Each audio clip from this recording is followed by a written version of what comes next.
guys, it's Katie. Welcome back to my channel. So today I really wanted to play around with some glitter. So I was thinking about a purple half cut crease with some silver glitter. At least like that's my thought pattern going into this. Who knows how it's going to turn out, but I really hope that you enjoy this video. Be sure to subscribe to my channel before you leave and check out my social media links below. And let's just go ahead and get started. Okay. Let's just ignore the hair situation that we have going on. I was like, you know, I'll just tie back the front bits, get it out of my face. Kind of looks like I just gave myself a mullet. Okay, so jumping into it, I'm going to start by taking the Too Faced HangoveRX Replenishing Face Primer. And I'm just going to take 2 pumps of that on my hand. Just distribute it around my face. And then I'm just going to rub it in. And as you can see, I've already gone ahead and shaped my brows, and I've been really enjoying doing that first lately, which is so weird to me because I was always wanting to do my brows after, like my foundation and my powder was all done, but I've been really enjoying doing it first because I find I can really like carve out the brow and make it really like clean and sharp and crisp. But what I do is I go in with a brow pencil and then a brow pomade and then go ahead and do my foundation and my powder and all of that. And then once my powder is done, then I will go in with like my brow fiber and my brow gel and like set it all into place, because otherwise I find that like powder gets in the brow and it's just like, it's not cute. So I don't know, that's just been my brow routine lately. So these products have been like my triple threat combo lately. I love all of them individually, and together they just create such a flawless base. So you guys already know that I love the Huda Beauty Faux Filter Foundation. It is so full coverage. I love the finish, the color, and I love to mix in some of the ColourFX Custom Enhanced Drops in Celestial. This gives my skin a nice glow to it, and it's intense, which I love because sometimes when I'll mix in other illuminators into my foundation, I'm like, did that even do anything? But this one, it works, and it's also not glittery, which I like because again, I've used illuminators in my foundation and I'm like, this just looks like I poured glitter on my face, and like that's a look, but not the look that I'm personally going for.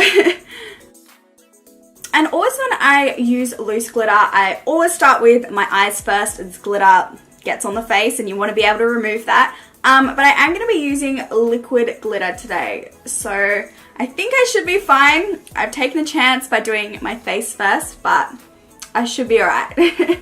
And this is the Sigma Large Shader Brush, by the way. And then as you saw, I'll be using the ColourPop No Filter Foundation in Fair. I love this stuff and it blends like a dream. So I'm just applying it under my eyes, on my eyelids, and just down the center of my face. And then going back in with my damp beauty blender to blend that out. So before setting my face, I just quickly want to try out a new product from Australis that they sent me. This is their Strobe Jelly Highlight. Now I've seen that highlight jelly trend that went on YouTube and Instagram, but I've never tried a jelly highlight for myself, so I'm very excited. Ooh. Okay, let's like touch it. Whoa. This kind of reminds me of like a foam consistency. So weird. So I read on their website you can apply it with your fingers, a brush, a sponge. So I think I'm gonna go in with my finger. This is so weird. Oh my gosh. So I'm gonna go in with my finger so I can get some precision. And then let's go in with a beauty blender to blend it out. I don't know how I feel about this. It's kind of like sitting on my foundation. Ah! Okay, so it's definitely given my skin a glow, but it's sitting on top of the foundation. So I'm going to go in with a brush and kind of try to buff it out. But this product might be perfect if you're going for like a no makeup day and you just want a little bit of highlight on your bare skin, just to give your skin a little bit of a glow. But I don't know how I feel about this on top of foundation. So I'm just going to quickly set the areas where I applied concealer. So I'm going in with some translucent powder on the Morphe Y14 brush. Let's just apply this. So to set the rest of my face, I'm going to take the Hourglass Ambient Lighting Powder in Ethereal Light on the Morphe Y3 brush. And I love this powder because it creates like a really soft airbrush look on your skin. Like it gives your skin like a really subtle glow. Like not a glow where it's like, oh, like she's got a glow to her skin, but like, I don't know how to explain, like a healthy glow, you know? Let's get some warmth and color back into the face. So I'm going in with the NYX Highlight and Contour Pro palette, and I'm gonna take this shade here with the Morphe Y8 brush. And really, we're just creating a little bit of shadow in the hollows of my cheeks just to make them look a little bit more prominent and defined. Then just with the warmer shade from the palette, I'm gonna warm up the perimeters of my face. For blush today, I'm going to take the CoverGirl True Blend Blush in Medium Rose on that same Morphe Y3 brush. And I'm just applying that to the apples of my cheeks, bringing it back towards my temples. For highlight today, I'm going in with the ColourPop Super Shock Cheek in Glazed. I love these ColourPop Super Shock Cheek highlights. They are so incredibly pigmented, and this one has like a slight iridescent gold to it.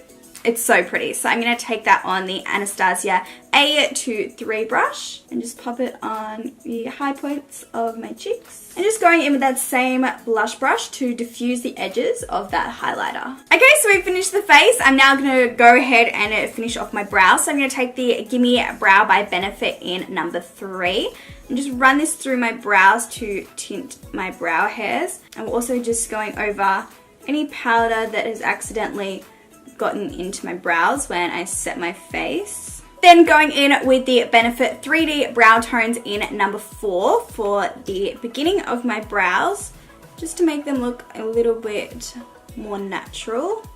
And then setting all of that with the Anastasia Clear Brow Gel, and this will just lock them into place for the day. Okay, so let's go ahead and set everything we've done to ensure that it doesn't move throughout the day. So I'm going to take the Gerard Cosmetics Slay All Day Setting Spray in Watermelon. That is the base done. Now we can go ahead and move on to the eyes. Okay, so today we're going to be dipping into the BH Cosmetics Take Me Back to Brazil palette. And this is a nice and colourful palette, and it's also affordable, which is great. So I'm dipping into this purpley pink shade on the Morphe E27 brush, and this is going to act as our transition shade. So I'm just going to be popping that in my crease, and then I'll gradually blend that up towards my brow bone. And I'm starting with a really light hand and then gradually building the intensity. I'm going to be dipping into the ColourPop shadow Going Steady, and I'm going to take that on the Morphe Y18 brush and really focus this in my crease. Then going back in with the first brush to blend that out. So I'm going to go in with this dark purple shade on the Zoeva Soft Definer brush, and I'm really going to start to deepen this look by intensifying my crease and my outer corner. On the Sigma blending brush, I'm going to go back in with that dark purple shade and pick up a little bit of black to kind of create an even darker purple shade, which I'm then going to blend in my crease and just again intensify and deepen the look.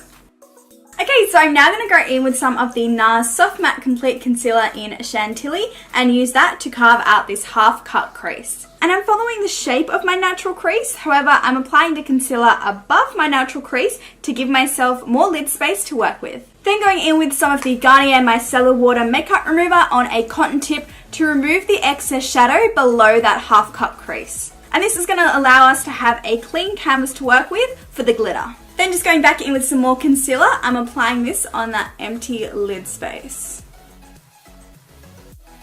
And then once I reach towards the end of this half cut crease, I'm going to use my finger to diffuse the line between the concealer and eyeshadow to help the blending process. And setting it with some translucent powder to ensure that the lid doesn't crease. Okay, so I'm now going to go back in with the first shade we used on a flat brush, and I'm going to be applying this to the outer edge of my eye, and this is going to again help the blending process, because if I applied the silver glitter now, it won't be nice gradient of color, so that's why we're applying this lighter purple shade. Then going back in with the dark purple and black to create a nice blended outer corner. So now is usually when I would apply the glitter. However, today I want to wear some black liquid liner, which is something that I hardly ever do. So I want to create an outline for where not to apply the glitter, because whether it's a liquid or a loose glitter, it's still an uneven surface. And that makes it a lot harder to create a nice clean, sharp line with the liquid liner. And applying liquid liner over glitter also doesn't work because then the glitter peeks through the liner, and unless that's the look you're going for, then we don't want that. And to do this today, I'm using the Eyeshadow Cosmetics Black Magic Liquid Liner. I'm then cleaning up below the wing with a tiny bit of foundation. For someone who doesn't do liquid liner, this is a very dramatic wing. I don't even know what happened. It like slowly grew and grew. You know when you like make a little mistake and then you have to like compensate that mistake by making the wing a little bit bigger? That's what happened. I'm going in with the Stila Magnificent Metals Glitter and Glow Liquid Eyeshadow in Diamond Dust. This is my favorite liquid glitter, and I'm applying this to the back of my hand so that I can go in with a brush to get some more precision. And I'm going to be applying that on the concealer. And then once I reach the edge of this half cut crease, I'm going to gradually trail off the glitter, so that we can blend it into the eyeshadow. And we're doing this because we don't want it to be just like glitter and then eyeshadow. We want it to be like glitter and then eyeshadow. While I let this liquid glitter dry, I'm going to go back in with my eyeliner to fill in the outline that we created. I'm going to go back in with that same light purple shade and just lightly tap that on the edge of that glitter to again create a nice blended look. To redefine the edge of this half cut crease, I'm going to go back in with the dark purple on the Zoeva winged liner brush, and I'm going to be applying that to the very edge of that eyeshadow where the eyeshadow meets the glitter. I'm going in and curling my lashes, and we are going to be popping on some falsies today because I just can't not wear falsies when I'm wearing black liquid liner, especially if it's a big wing like this one, because otherwise it makes my lashes pretty much look non-existent. I'm just popping on some of the Too Faced Better Than Sex mascara. And while we're here, let's just quickly do the lower lash line. So I'm going to go back in with the first purple shade we used on the Morphe Y20 brush and smoke that under my lower lash line. Then picking up the darker purple shade on the Morphe Y22 brush, I'm applying that as close to my waterline as possible. And then just lining my waterline with the Marc Jacobs Highliner Matte Gel Eye Crown in Grapevine before applying mascara to my lower lashes. So I have here the Tatti lashes in number 3. I'm pretty sure these are going to be like the biggest lashes I've ever put on my eyes before, but I was like, you know what, let's step out of my comfort zone a little bit and see what happens. I feel like my eye could like fly away right now. And finally, we're going in with the Kat Von D Everlasting Liquid Lipstick in Exorcism. And I decided that I wanted the lips to be a little bit brighter, so I'm going in with the Morphe Liquid Lip in Hollywood Nights. And this is the finished look. Thank you so much for watching. I really hope that you enjoyed, and hopefully I'll see you in my next one. Bye guys!